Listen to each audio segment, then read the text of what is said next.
परमेश्वर का धन्यवाद। आप सबों को जय मसीह की, यीशु सहाय।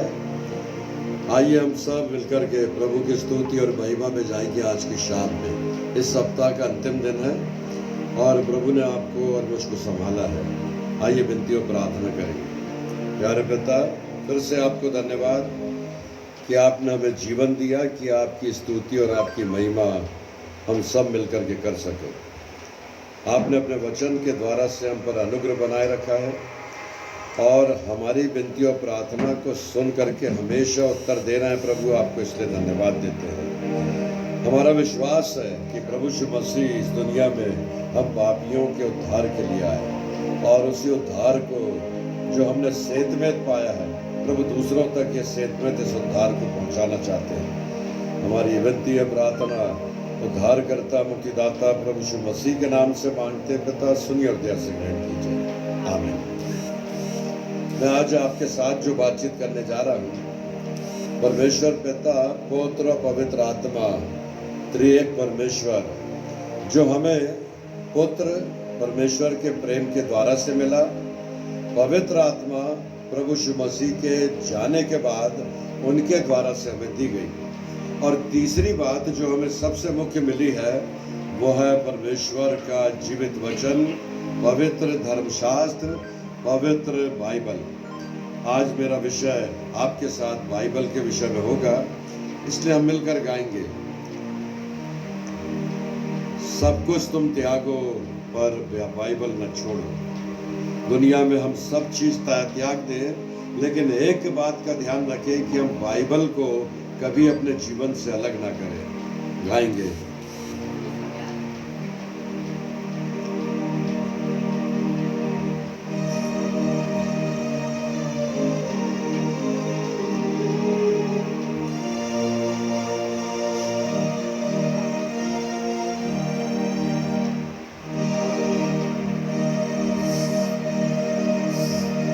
सब कुछ तुम त्यागो पर बाइबल न छोड़ो।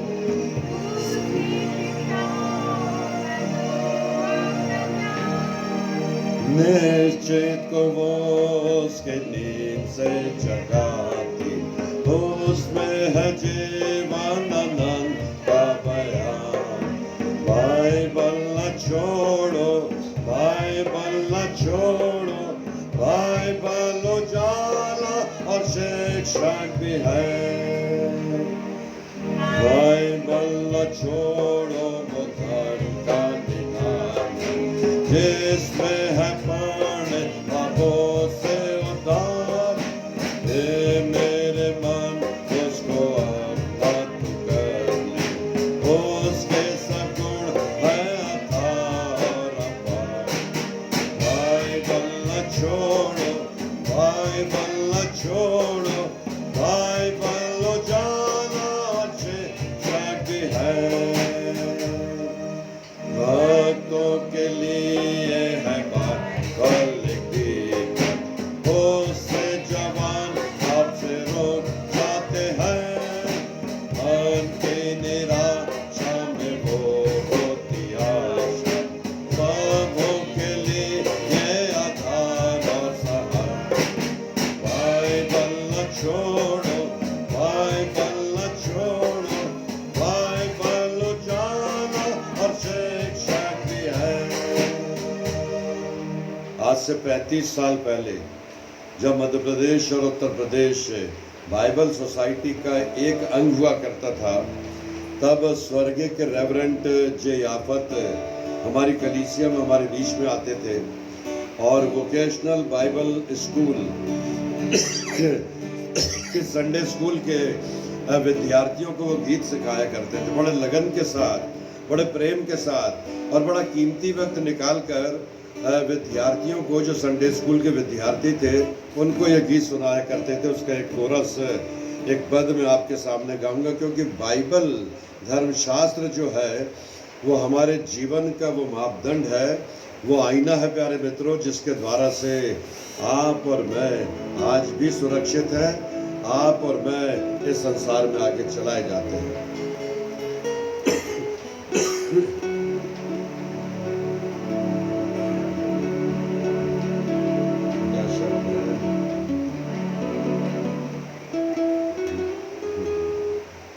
ये बाइबल मेरे जिंदगी है, ये बाइबल खुदा का कलाम।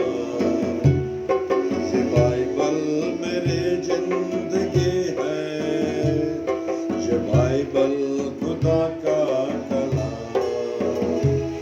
ये बाइबल, ये बाइबल, ये बाइबल, ये बाइबल खुदा का कलाम। ये बाइबल मेरे जिंदगी है, ये बाइबल खुदा का कलाम। ये बाइबल हमें है सिखाते, गुनाहों से तुम दूर रहना। ये बाइबल हमें है सिखाते, गुनाहों से तुम दूर रहना। ये बाइबल मेरी जिंदगी है, ये बाइबल खुदा का कलाम। ये बाइबल मेरी जिंदगी है, ये बाइबल खुदा का कलाम। ये बाइबल मेरी जिंदगी है, ये बाइबल खुदा का कलाम। प्रभु की स्तुति और महिमा में हम प्रेज एंड वर्शिप में आगे जाएंगे। अभिजीत जॉली के द्वारा से, स्टेला के द्वारा से प्रेज एंड वर्शिप, प्रभु की स्तुति में, महिमा में, आदर में, सम्मान में वो हमारे बीच में है। हम जहाँ भी हैं, जिस हाल में भी हैं, जैसे भी हैं, निर्बल हैं, पापी हैं, दुर्बल हैं, लाचार है, अधर्मी है, लेकिन प्रभु ने हमारा साथ कभी नहीं छोड़ा। प्रभु आशीष हमको मिली है। प्रभु में प्रिय विश्वासियों, स्तुति करें, प्रशंसा करें, प्रेज करें, वर्शिप करें, आनंद के साथ परमेश्वर को आदर और सम्मान दें।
धन्यवाद मिलता है।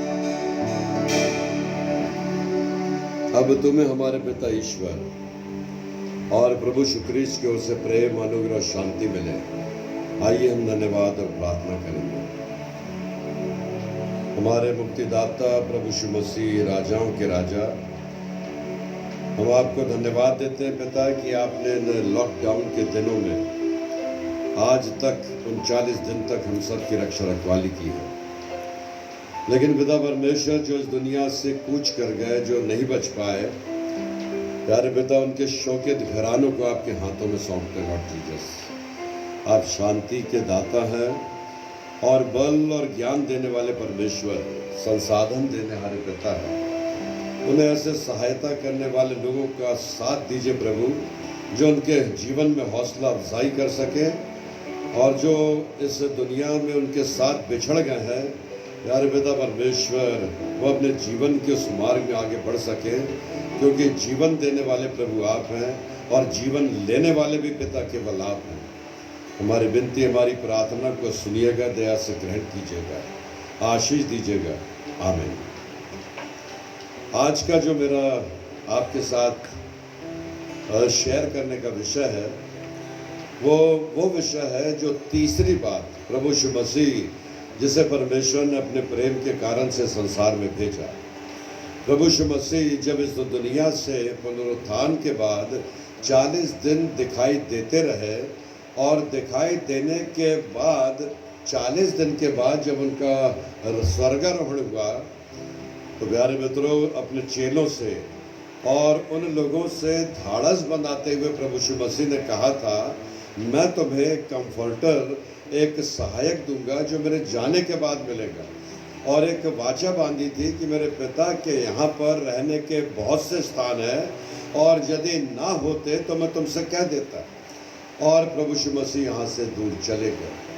प्रभु यीशु मसीह ने अपनी सेवकाई के काल में जब सबसे प्रथम बार वे उस सिनागॉग में जो नासरत नगर में था, जहाँ प्रभु यीशु मसीह का जन्म हुआ था, जहाँ पर प्रभु यीशु मसीह का बाल्य अवस्था बीती थी, जहाँ पर प्रभु यीशु मसीह ने अपने बड़े माता पिता के साथ जीवन व्यतीत किया था, प्रभु यीशु मसीह ने सिनागॉग में खड़े होकर के परमेश्वर के वचन को खोल करके पढ़ा और परमेश्वर के वचन से प्रचार करना शुरू किया।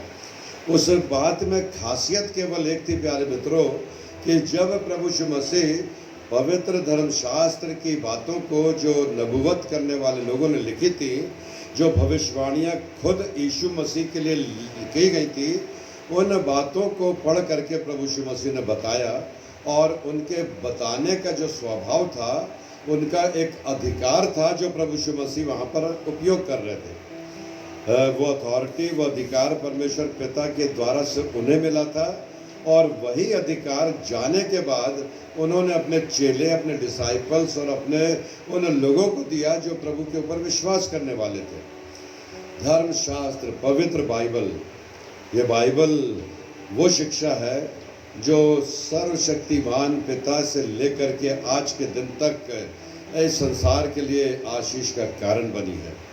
बाइबल में बहुत सी बातें हैं और बाइबल के लिए बहुत से विश्लेषकों ने अपने अपने विचार प्रकट किया है। बाइबल करीब 1600 वर्षों में लिखी गई है।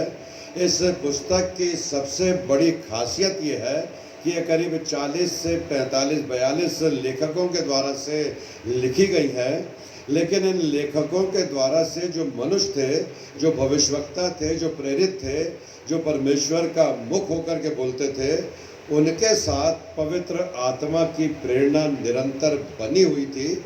इस कारण से धर्मशास्त्र, पवित्र शास्त्र परमेश्वर की आत्मा से लिखा हुआ शास्त्र कहलाता है। प्रभु में मेरे विश्वासियों, 1600 वर्षों में सबसे मुख्य बात 7 बातें हैं जो मैं बाइबल की विशेषताएं आपके साथ विशेष शेयर कर रहा हूं। और भी 7 बातें हैं कि बाइबल में क्या क्या बातें लिखी हैं और बाइबल को किस बात से तौला गया है, उसको मैं आपके साथ शेयर करूंगा। पहली बात है कि इसकी रचना पर सबसे बड़ा आश्चर्य कर्म प्रकट किया जाता है कि वो अलग अलग भाषाओं में लिखी गई। पहले चर्म पत्र होते थे, तो स्क्रोल्स होते थे, भविष्यवक्ता उन चर्म पत्रों पर लिखते थे। वो अलग अलग स्क्रोल्स अलग अलग राजनीतिक और शासकों के बीच में लिखे गए और अलग अलग स्थानों पर रखे गए।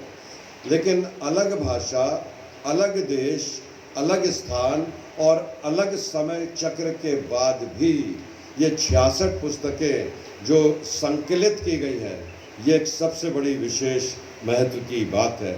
इसकी रचना एक अपने आप में आश्चर्यजनक रूप से बताई गई है। इसका एकीकरण, जब इसको कंसोलिडेटेड किया गया, 70 विद्वानों को, जिनको सेप्तुअगिंता कहा जाता है, ग्रीक भाषा में सेप्तुअगिंत कहा गया, 70 विद्वान, इन विद्वानों को धर्मशास्त्र की प्रतियों को दिया गया और उनसे अलग अलग भाषाओं में अनुवाद कराया गया। और अनुवाद कराए जाने के बाद जब उसको कंसोलिडेट किया गया तो ये 66 पुस्तक के रूप में, ये बाइबल के रूप में सामने आई। और सब अनुवादों का करीब करीब एक ही प्रकार का अनुवाद था और एक ही अलग अलग भाषाओं का भी उन्हीं बातों में एक ही बात का अर्थ बताया गया था। इसके आयु के विषय में आश्चर्यकर्म है।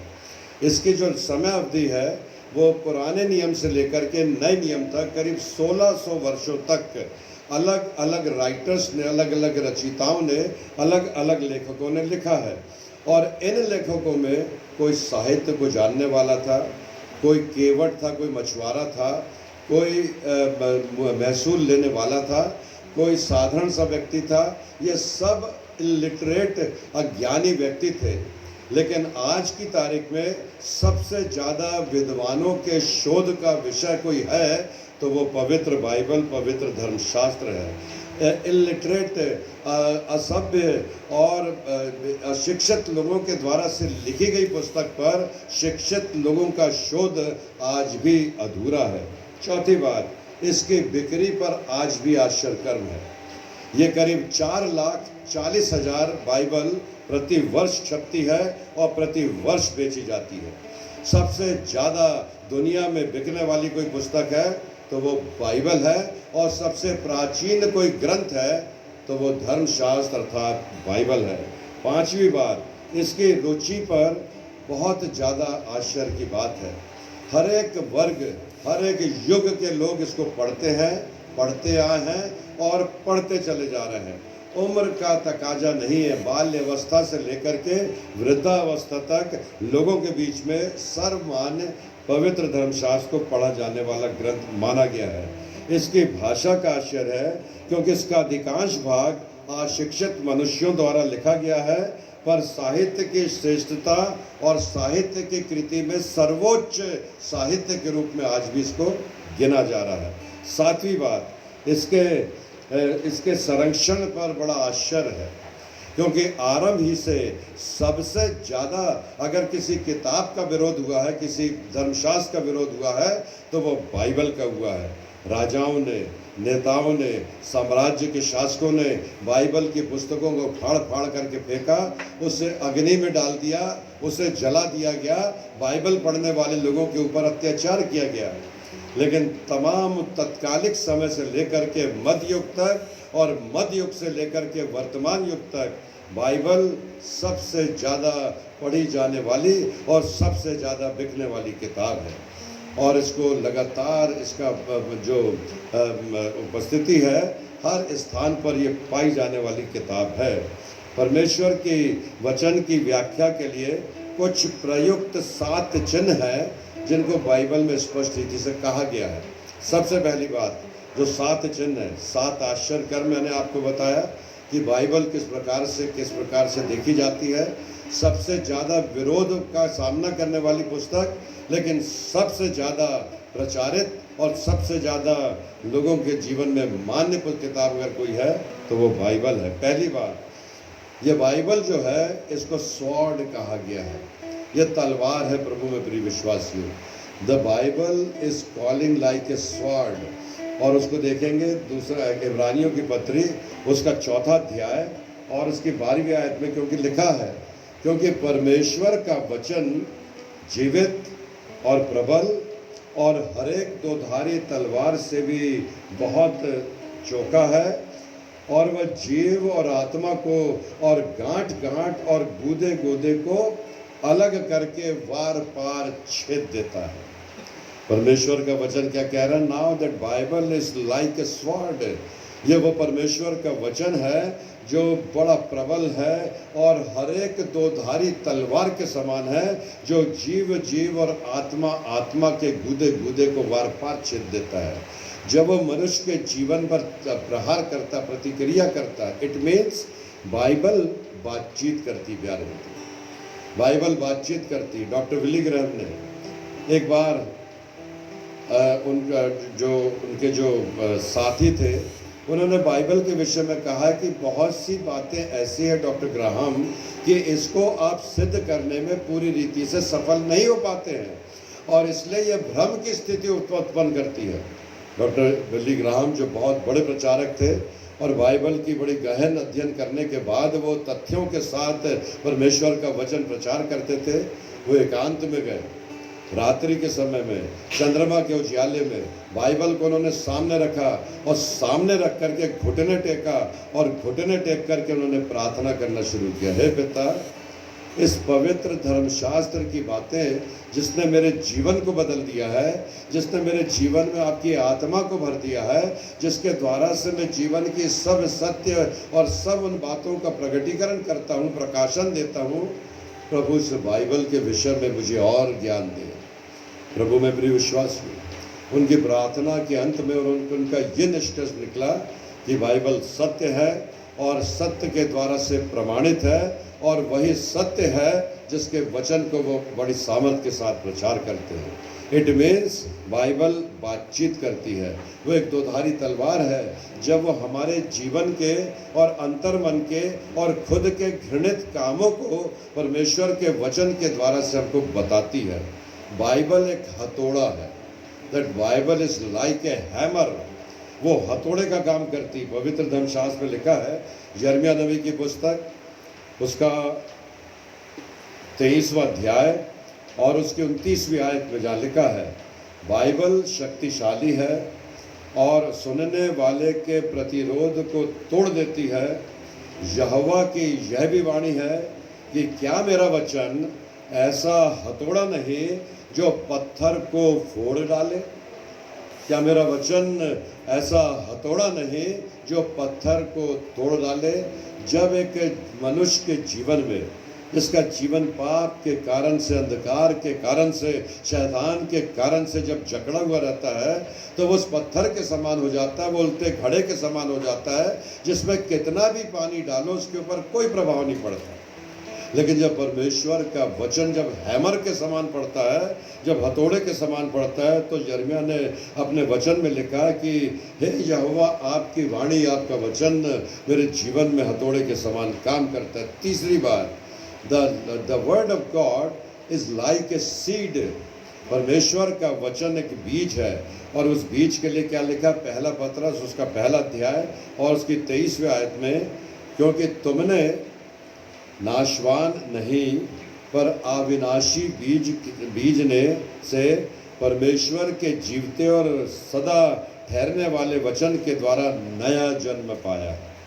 परमेश्वर का वचन कहता है ये वो बीज है।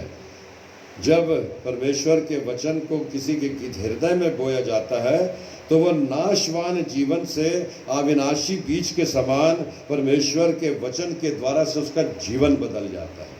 वो उस बीज के समान है जो उपजाऊ भूमि पर गिरता है और वो फलवंत होता है, कोई 60 गुना, कोई 70 गुना और कोई 100 गुना। परमेश्वर का वचन कभी व्यर्थ नहीं जाता और परमेश्वर का वचन कभी खाली नहीं जाता। ये पवित्र बाइबल, ये पवित्र धर्मशास्त्र है जिसके बारे में ये बातें लिखी गई है। चौथी बात, the word of God, the Bible is the mirror of the world. वो एक आईना है, एक दर्पण है जो मनुष्य के जीवन के पापों को उसके जीवन के सामने उसे स्पष्ट रीति से प्रतिबिंबित करता है। बाइबल एक विश्वसनीय वचन है जो व्यक्ति की वास्तविकता और स्वयं पर प्रकट कर दिए जाने वाला वचन है।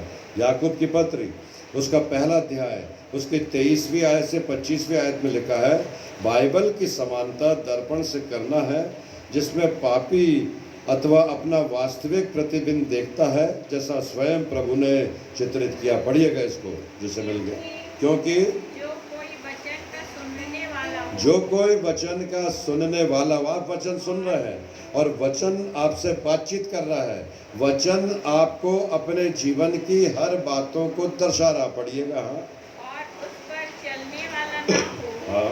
तो वह उस मनुष्य के समान है वचन केवल सुनना ही नहीं पर उस पर चलने वाला ना हो तो उसके समान है जो अपना स्वाभाविक मुंह हाँ। दर्पण में देखता जो है, अपना स्वाभाविक मुंह दर्पण पर देखता है। इसीलिए कि वह अपने आप को देखकर चला जाता हाँ। और तुरंत भूल जाता है कि मैं कैसा था। और जो व्यक्ति स्वतंत्रता की सिद्ध व्यवस्था पर ध्यान करता स्वतंत्रता की सिद्ध व्यवस्था पर ध्यान करता रहता है, वह अपने काम में इसीलिए आशीष पाएगा कि सुनकर भूलता नहीं पर वैसा ही काम करता है। सुनकर भूलता नहीं पर वैसा ही काम करने की कोशिश करता है। वो आईना है प्यारे मित्रों, जो 10 कमांडमेंट प्रभु यीशु मसीह ने कहा था कि मैं व्यवस्था की बातों को समाप्त करने नहीं आया। व्यवस्था में लिखा था प्रत्येक विश्रामवार के दिन को पवित्र मानने के लिए स्मरण रखना।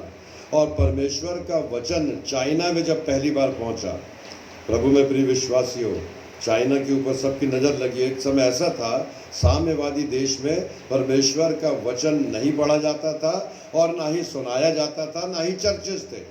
लेकिन उस साम्यवादी देश में जब चर्चेस बन गए और परमेश्वर का वचन फैल गया तो बहुत से लोगों ने अपनी दुकानें, अपने व्यवसाय को बंद करके इतवार के दिन प्रभु की महिमा करना अत्यंत आवश्यक समझा।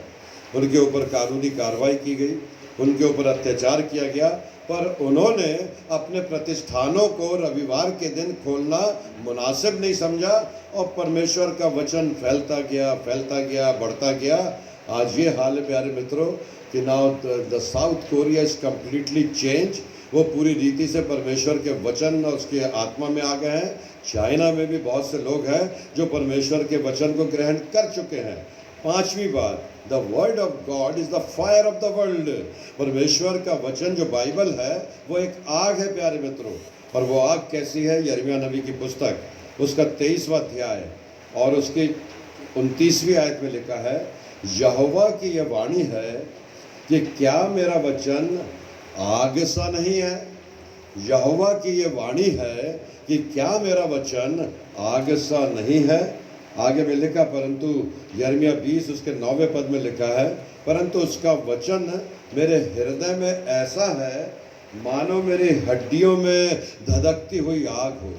उसका वचन मेरे जीवन में ऐसा है मानो मेरी हड्डियों में धधकती हुई आग हो।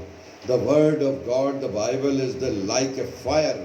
और वही फायर है। जब पवित्र आत्मा मिला तो प्रभु यीशु मसीह ने उनसे कहा था इस नगर में खड़े रहना और तब तक नहीं हिलना जब तक वो आत्मा नहीं मिल जाए। और जब वो फायर, जब वो आत्मा आई तो हर एक लोगों ने अपनी अपनी भाषा में परमेश्वर के वचन को सुना। प्रभु में प्रिय विश्वासियों, परमेश्वर की आत्मा वो आग है, परमेश्वर का वचन वो आग है। जब व्यक्ति उसमें पढ़ता है और उसको मनन करता है और उसको अध्ययन करता है तो वो ताए हुए सोने के समान हो जाता है। वो उस आग में तप करके उस सोने के समान खरा हो जाता है। 6वीं बात, the word of God is the light of the world. वो परमेश्वर का वचन, पवित्र शास्त्र इस संसार के लिए क्या है? दीपक है। भजन संहिता 119 105, तेरा वचन मेरे पाँव के लिए दीपक और मेरे मार्ग के लिए उजियाला है। वो लाइट ऑफ द वर्ल्ड है। जब हम उजियाले में चलते हैं तो क्या होता है? ठोकर नहीं खाते। और जब ठोकर नहीं खाते तो सक्षम खड़े रह करके परमेश्वर के वचन में आगे बढ़ते हैं। परमेश्वर का वचन और प्रकाशन जब विश्वासी के दिन प्रतिदिन मार्गदर्शन करता है तो वह अंधकार के वश से छुड़ाए जा करके, अंधकार के हाकिम से बचे रह करके परमेश्वर के वचन में आगे बढ़ता चला जाता है। 7वीं बात, परमेश्वर का वचन, the word of God is the bread of the life. वो परमेश्वर का वचन जीवन की रोटी है। प्रभु यीशु मसीह ने जिस बात के लिए कहा था, पहला पत्रस 2 उसका 2 पद, नए जन्मे हुए बच्चों की नाई निर्मल दूध की लालसा करो ताकि उसके द्वारा उद्धार पाने के लिए बढ़ते जाओ। इब्रानियों 5 12 से 14 निकाल के पढ़िएगा कोई भी। इब्रानी 5 12 से 14। यह वो उत्तम और स्वादिष्ट भोजन के समान है जब शैतान प्रभु यीशु मसीह के सामने आया और प्रभु यीशु मसीह 40 दिन भूखे और प्यासे थे।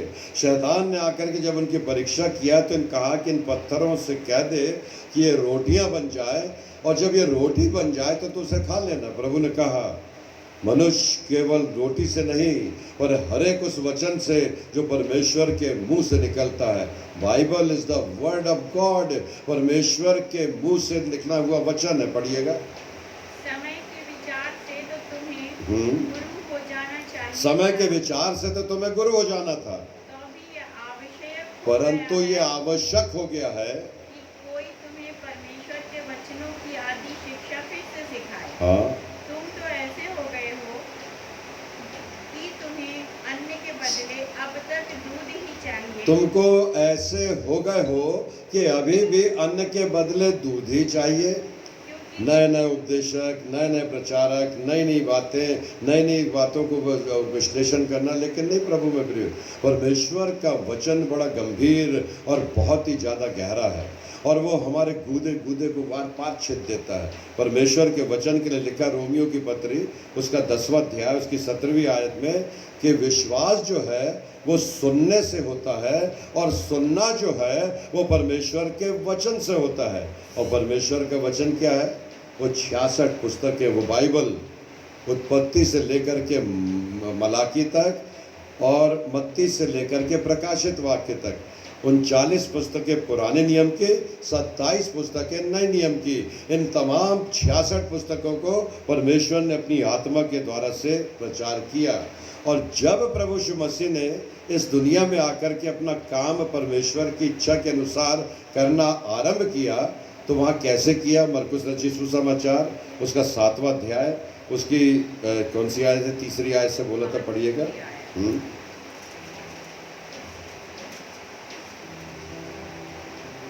इसीलिए उन फरीसियों और शास्त्रियों ने उससे पूछा, उन फरीसियों और शास्त्रियों ने उनसे पूछा, यीशु मसीह से पूछा, तेरे चेले हाँ, क्यों पूर्वजों की परंपराओं पर नहीं चलते? क्यों पूर्वजों की परंपराओं पर नहीं चलते? और हाँ, बिना धोए और बिना हाथ धोए, बिना नहाए धोए ये काम कर लेते। प्रभु ने कहा अभी गुरु उनके साथ है, परमेश्वर उनके साथ है, उसका पुत्र उनके साथ है। मरकुस रचित सुसमाचार उसका 2रा अध्याय उसकी 2री आयत पढ़िएगा।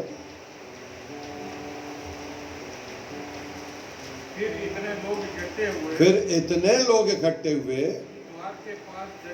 कि द्वार के पास प्रभु यीशु मसीह के को सुनने के लिए जगह नहीं रही। और वो क्या कर रहा था प्रभु यीशु मसीह? और वह उन्हें वचन परमेश्वर द वर्ड ऑफ गॉड सुना रहा था। प्यारे मित्रों, और ये परमेश्वर का वचन कौन सा था?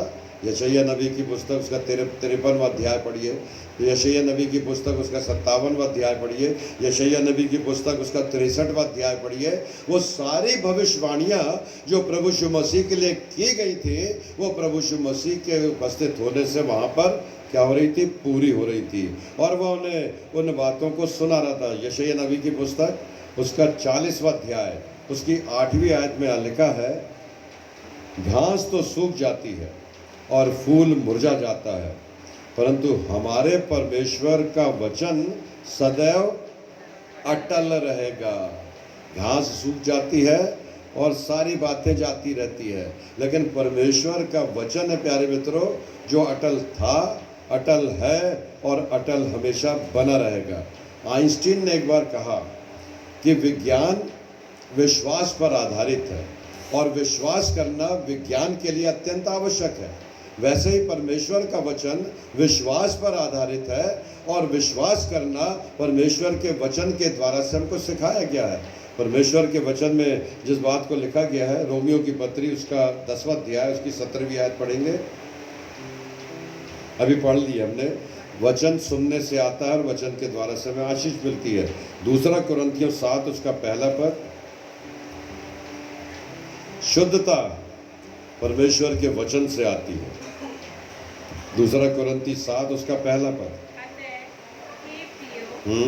जबकि ये प्रतिज्ञाएं हमें मिली हैं, हाँ, तो आओ हम अपने आप को शरीर और आत्मा की सब मलिनता से जब प्रतिज्ञाएं हमें मिली है, परमेश्वर का वचन हमें मिला है, तो क्या करें? आओ हम आत्मा की सब मलिनता से शुद्ध करें हम्म। और परमेश्वर का भय रखते हुए पवित्रता को सिद्ध करें। हाँ, और पढ़िए। हमें अपने हृदय में जगह दो। हम और ये जो प्रतिज्ञाएं हैं, ये प्रतिज्ञाएं क्या है? परमेश्वर का वचन है। जो वाचा है, जो कोवेनेंट है, परमेश्वर के वचन के द्वारा से बांधी गई है। पहला यूहन्ना उसका 5वां अध्याय उसकी 13वीं आयत में लिखा है कि मैंने तुम्हें जो परमेश्वर के पुत्र के नाम पर विश्वास करते हो, इसलिए लिखा है कि तुम जानो कि अनंत जीवन तुम्हारा है। ये वचन इसलिए लिखा गया है कि not only the present but our future should be secure by the word of God. परमेश्वर के वचन के द्वारा से इटर्नल लाइफ, अनंत जीवन की आशा को देने के लिए उसने हमसे वाचा बांधी वचन के द्वारा से। पहला थिस्सलुनीके की पत्री उसका 4वां अध्याय और उसकी 18वीं आयत। सो इन बातों से, किन बातों से? एक दूसरे को शांति दिया करना। किन बातों से? इस समय बहकने और बहकाने वाले लोग बहुत सी बातें अलग अलग अनर्गल कह रहे हैं, लेकिन we are very much stable, हम बहुत स्थिर हैं due to the word of God. परमेश्वर का वचन पढ़ने में, परमेश्वर का वचन सुनने में। प्रभु में प्रिय विश्वासी, आज मैं आपके साथ ये जो बाइबल की बातें जो शेयर कर रहा हूँ, मेरे वचन के प्रचार करने का कंक्लूज़न ये है कि हम थोड़ा वक्त परमेश्वर के वचन को पढ़ने के लिए निकालें। इस लॉकडाउन में परमेश्वर का धन्यवाद, बहुत से लोगों ने वचन को पढ़ने, बाइबल को पढ़ने की आदत डाल ली है। और मैंने बाल्य अवस्था से, जब जवानी की अवस्था में, जब मैं सांसारिक था, प्रभु में प्रिय विश्वासी, चर्च तो जाता था, बैप्टाइज तो था, कन्फर्म तो था, परंतु परमेश्वर के वचन का ज्ञान मुझ में नहीं था। जब मेरे जीवन में बदलाव आया और जब बदलाव के बाद मैंने निर्णय लिया, तो मुझे परमेश्वर के वचन की गहराई और गंभीरता का अनुभव हुआ। और जैसे जैसे मैं परमेश्वर का वचन पढ़ता गया, उसे सुनता गया, उसे प्रचार करता गया, विश्वास करिए प्यारे मित्रों, 40 साल की सेवकाई में जब भी परमेश्वर का वचन प्रचार करके मैं मंच से नीचे उतरा या सभासदों के नीचे आया, तो लोगों ने मेरे सम्मान में मेरे पाँव को छुआ, मुझे आशीर्वाद दिया, मुझे गले से लगा लिया, मेरे हाथों को चूमा। एक बार जब मैं दिल्ली के सेंट थॉमस चर्च से उतर करके प्रचार करके जब बाहर आया, तो महिलाओं ने हाथ लेकर के चूमी और बोला कि पत्थर पर भी कोई ऐसा सुंदर संदेश बोल सकता है। प्रभु में प्रिय विश्वासी, वो पत्थर जिसमें कि प्रभु यीशु मसीह ने कहा कोने का पत्थर, जिस पर इस कलीसिया का निर्माण हुआ, और ये जीवितों के पत्थर का समूह बनता चला गया। और आप और मैं जो आज वचन पढ़ रहे हैं, जो आप वचन सुन रहे हैं, ये जीवते परमेश्वर का जीवित वचन है। एक और पद, पहला यूहन्ना की पत्री उसका 5वां अध्याय उसकी 13वीं आयत को निकाल कर पढ़ेंगे। पहला यूहन्ना 5 उसका 13 पद। मैंने तो तुम्हें जो परमेश्वर के पुत्र के नाम पर विश्वास करते हो, जो परमेश्वर के पुत्र के नाम पर विश्वास करते हो, इसलिए लिखा है कि तुम जानो कि अनंत जीवन तुम्हारा है। अनंत जीवन तुम्हारा है। जाने, कैसे जाने?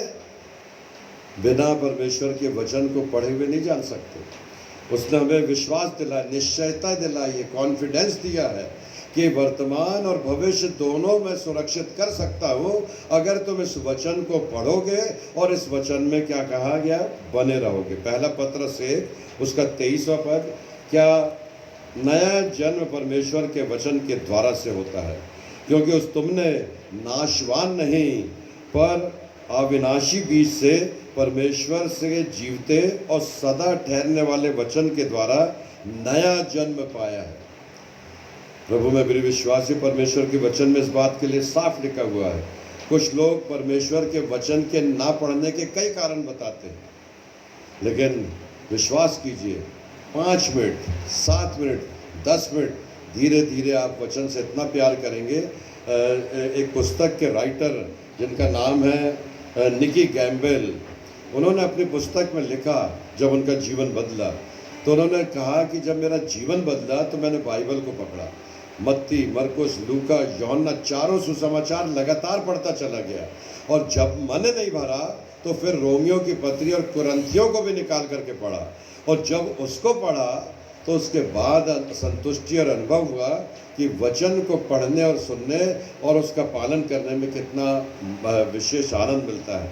हो सकता है परमेश्वर के वचन को आप सरसरी निगाह से पढ़ लें, लेकिन उस वचन को पढ़ते पढ़ते अपने जीवन से भी कुछ अनुभवों को शेयर करिए, क्योंकि बाइबल, मार्टिन लूथर ने लिखा अपने धर्म संशोधन में कि बाइबल मुझसे बातचीत करती है। जब भी मैं बाइबल को पढ़ना शुरू करता हूँ तो बाइबल मेरे जीवन में बात करना शुरू कर देती है और वो मेरे जीवन के अनुभव में मुझे और आगे बढ़ाती है। क्योंकि पहली बार बाइबल को अनुवाद किसी ने किया तो वो डॉक्टर मार्टिन लूथर ने किया।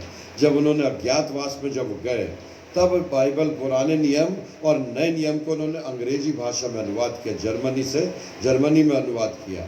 और धीरे धीरे ये बाइबल सबके हाथों, पहले केवल धार्मिक पुरुष, केवल धर्म ऑडियंट लोग ही उसको पढ़ सकते थे। बाइबल को चेन से बांध करके पुलपिट पर रखा जाता था। किसी लेमैन को यह अधिकार नहीं था कि वो बाइबल को उठा करके पढ़ सके, केवल सिस्टर्स, फादर्स, पोप, बिशप्स। लेकिन मार्टिन लूथर ने कहा कि पवित्र धर्मशास्त्र जो आपके और मेरे जीवन के लिए लिखा गया है, इसको पढ़ना, इसको जानना और इसको समझना अत्यंत आवश्यक है। परमेश्वर के वचन में 7 बातें मैं और आपको बताऊंगा कि बाइबल पढ़ने से 7 बातों को हमेशा स्मरण रखना चाहिए। पहली बात, भजन संहिता की पुस्तक, दाऊद राजा ने भजन में लिखा, क्योंकि जब उसकी प्रार्थना से उसको अनुभव हुआ, जब उसने अपने पापों से पश्चाताप किया, जब परमेश्वर की वो बहुत नज़दीकी में गया, तो उसने अपने भजन में लिखा, भजन 11 उसका 13वां पद पढ़िएगा। बाइबल मेरे लिए उद्धारकर्ता का वचन है। 11वां अध्याय का 11 पद ही पढ़िए, 13 नहीं 11 पद। क्षमा कीजिएगा। दूसरा पद, इसे आदर पूर्वक पढ़िए, इसे प्रार्थना के साथ पढ़िए, इसे मनन करते हुए पढ़िए, इसे क्रमानुसार पढ़िए। ऐसा नहीं कि कई बार ऐसा होता है कि बाइबल लिए और फट से खोले, बोले जो भाग लिखा ये आज मेरे लिए लिखा। बहुत से लोग बाइबल ऐसा करते, खोले वो सोचते हैं कि मेरे लिए लिखा। नहीं, बाइबल को क्रमबद्ध पढ़िए, मतलब उत्पत्ति से शुरू करिए और प्रकाशित वाक्य तक जाइए। हो सकता है धीरे धीरे हो, लंबा समय लगे, साल भर लगे, 2 साल लगे, लेकिन क्रम से पढ़िए, दृढ़ प्रतिज्ञा के साथ पढ़िए, क्योंकि परमेश्वर का वचन आपसे बातचीत करेगा। इसे प्रतिदिन पढ़िए, क्योंकि परमेश्वर के वचन को प्रतिदिन पढ़ने से परमेश्वर की सामर्थ हमारे जीवन में काम करती है। यूहन्ना रचित सुसमाचार उसका 12वां अध्याय उसकी 48वीं आयत निकाल कर पढ़ेंगे। यूहन्ना 12 उसका 48वां पद।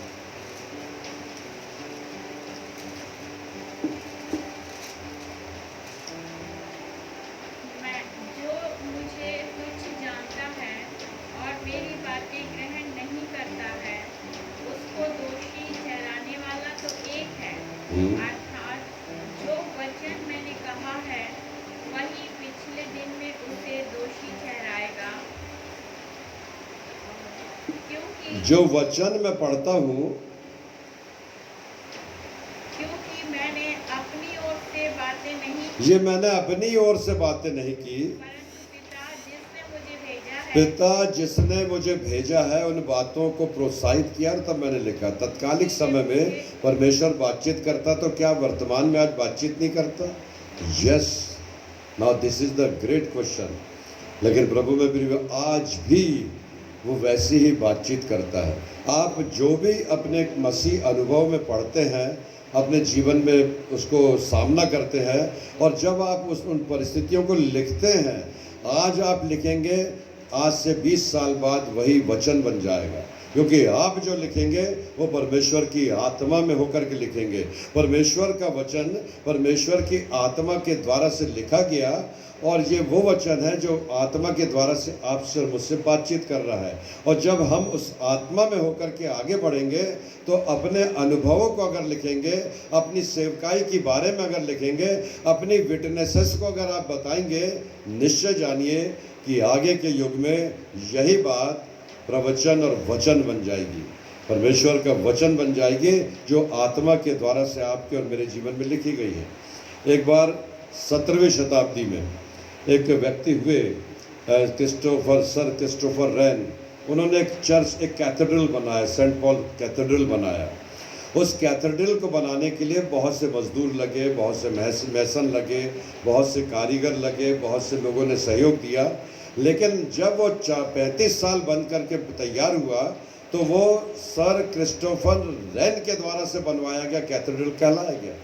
काम तो बहुतों ने किए, लेकिन प्रेरणा एक को मिली थी, उसने उस कैथेड्रल को बनाया।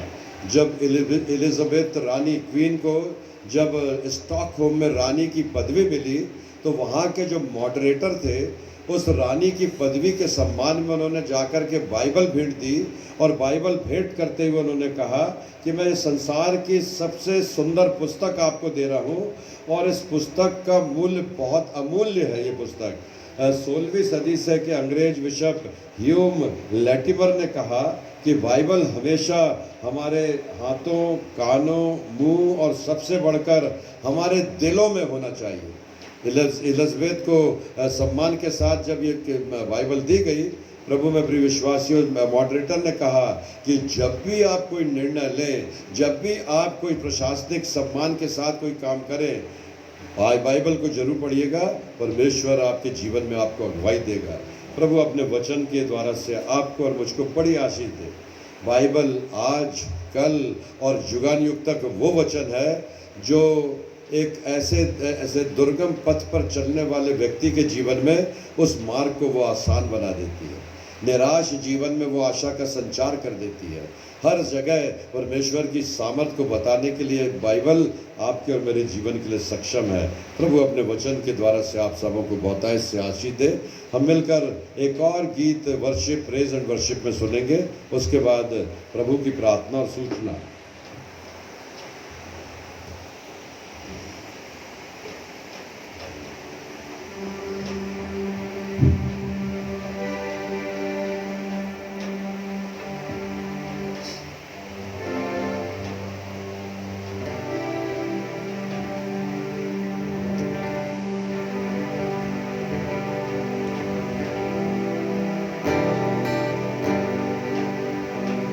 तेरे नाम के जिए हम, तेरे नाम के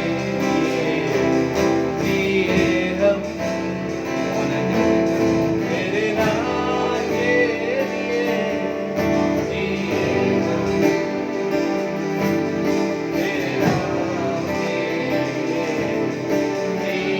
हम।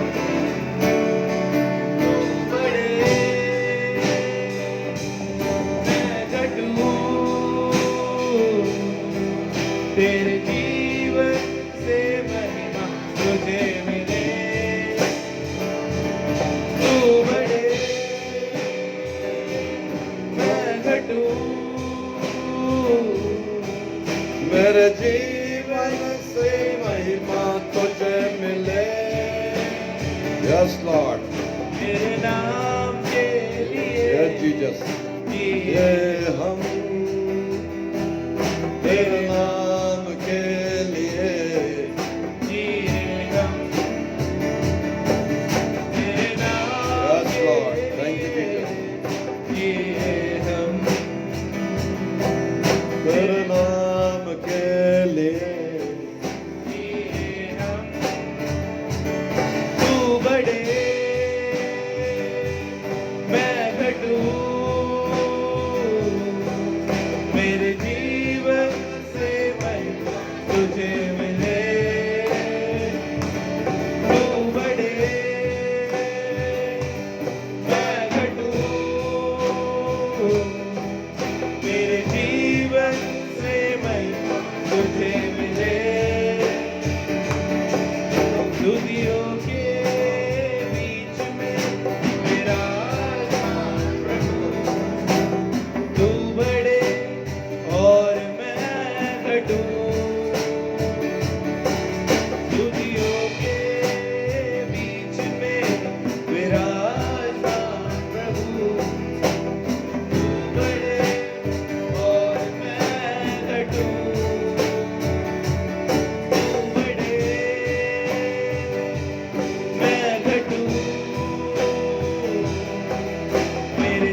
रिहाई रिहाई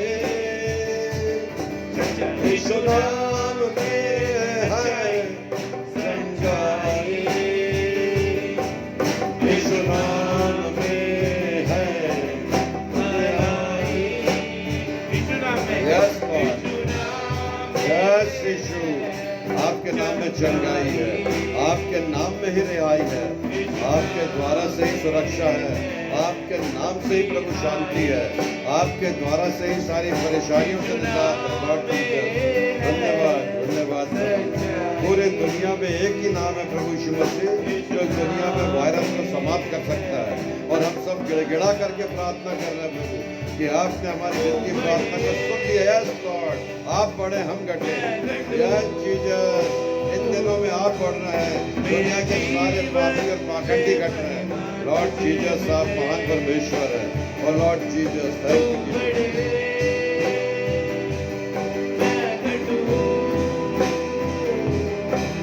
मेरे जीवन में महिमा तुझे मिले। तू मेरा Yes, Lord. मैं तेरा हूँ, तू मेरा है। Yes, Jesus. मैं तेरा हूँ, तू मेरा है। मैं तेरा हूँ, तू मेरा है। मैं तेरा हूँ, ऐ खुदा Yes, Lord. Yes, Jesus. मेरे खुदा मेरे खुदा, विनती सुन ले प्रभु, इस भयानक बीमारी से छुटकारा। लॉर्ड जीसस, मेरा खुदा 14 दिनों का लॉकडाउन फिर बढ़ गया प्रभु, सारे लोग बहुत हताहत है, बड़े परेशान हैं। लॉर्ड जीसस, प्रभु आप सहायता कीजिए कि छुटकारा मिले इस भयानक बीमारी से, रोग पर नियंत्रण। लॉर्ड जीसस, हमारी विनती, हमारी प्रार्थना, आप पढ़े प्रभु, दुनिया का शैतान घटे, हम घटे। लॉर्ड जीसस, ओ प्रभु आप महान परमेश्वर हैं, हमारी विनती सुनिएगा Jesus. Lord thank you Jesus, thank you Jesus, धन्यवाद प्रभु। Yes Lord, thank you Jesus. आदर प्रभु, आपका सम्मान। हालेलुया हालेलुया हालेलुया। O Lord Jesus, thank you Jesus, हालेलुया। Thank you Jesus, thank you Lord, thank you Lord, thank you. हमारी विनती प्रार्थना, यस लॉर्ड जीसस, हमारी विनती को सुन लेना प्रभु, हमारी विनती को सुन लेना प्रभु। Yes Jesus, thank you Lord.